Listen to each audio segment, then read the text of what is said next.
Sawubona Jubudani, ngibingelela nakubalaleli emakhaya, uLondi lo wakwazi nalala intombi esuka le phansi efanini emadlantshana indawo. Kuyinto enkulu ukukhuluma nawe, sakhuluma nawe saxoxa kwamnandi ngendlela eyisimanga sibheka umsebenzi wakho sikubuyisile namhlanje njalo njalo sisasemandla nkala hayi cha ke simanga kwenathi ingoma ngempela entsha nemnandi ephumule kodwa ke ngiyafisa ukuthi ke mhlambe ake sithathe nje kancane i-background yakho isuka kule nto yomculo kuwena bese before singene into lesikubizele yona. Okay, no ngibona msakazi. Into yami yomculo wona Juba into endaba yabo. Nje ngikhule ukuthi noma kudlala ingoma zonqandweni ngicipela ngishaya ngibe uyithathile angiyamazi. Ngibe uye nje kuphela noma umuntu eseqanda beke enkonzweni ku Sunday school imobe phuma phambili kuthiwa hayi iqolo uzoqala uLondi kanjalo kanjalo. Sele mase ngingena esikoleni ngiyakhumbula ukuthi ngiqala ucula esikoleni ngisemakhaya primary school okuyisikole esikhona lapha endaweni yaseMadlankala. Ngacula i-choral music, ngacula i-gospel, ngacula umshado.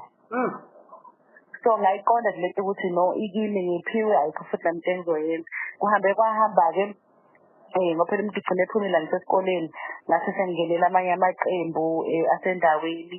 Nangesikhathi sengisecollege ngiyakhumbula eMandeni ngacula emaqenjini awu-2 i-Revelation kuphinde kube Nkosi yami iCrossbars yaqondisa. Okay. Bathi ngaqhubeka ngicula uyazi kube nengqisho emadrophini ngagcina sengithatha isinqumo sokuthi ake ngicule ngedwa nalapho kodwa ngasacula i-gospel ngoba ngisesemadrophini kunama-shows asenziwa ngicule kuwona kwahamba impilo yangisusa-ke manje e-college angithi kufanele ngibe umuntu omdala usebenzayo.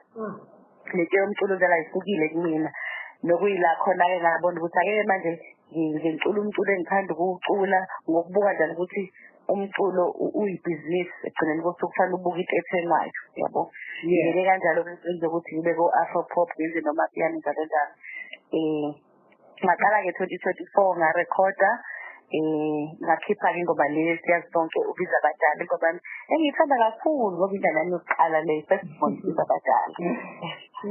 Ukuthi unezingane eziningi uma uthi ingane yakho yokuqala leya.